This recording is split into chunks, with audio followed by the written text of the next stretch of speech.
Здравейте хора, как сте? Господи, моля ти се, спри музико такава.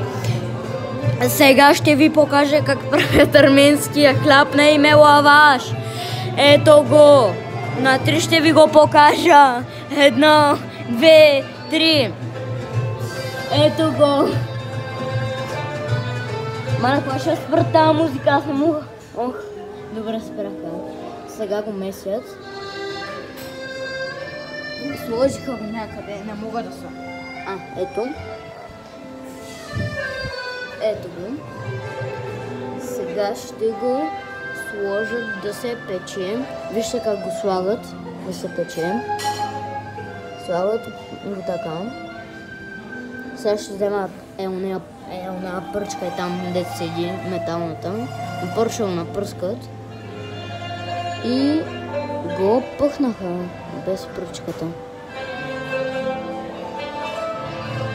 Сега вземат още един и ще правят същия процес с него.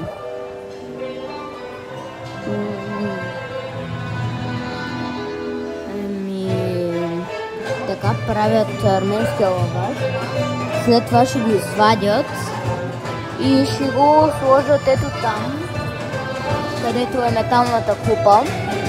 Ще го сложат там, ето правят още един. Пръскат го. И готово. Сложиха го и него. Малека хемет на тази купа. И сега ще извади готовия лаваш. Мале пак пуснаха музиката.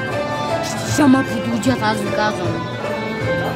Само да ви кажа нещо, че май в този ресторант много обичат ютубърите и влогърите и всякакви снимачи на видео. Сега ще го извадят там малко бърна музика.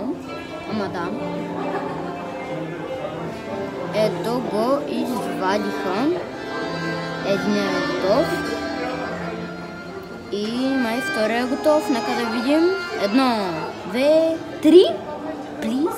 Моля се. Извади го. Моля те, извади го.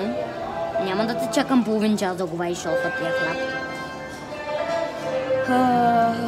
5 века по-късно.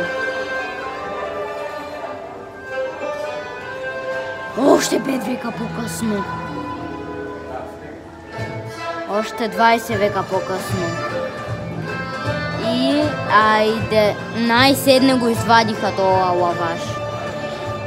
И хора, аз мисля това да бъде от мен. Надявам се да ви е харесало това видео. Лайквайте, абонирайте се, коментирайте. И това беше от мен. Чао хора!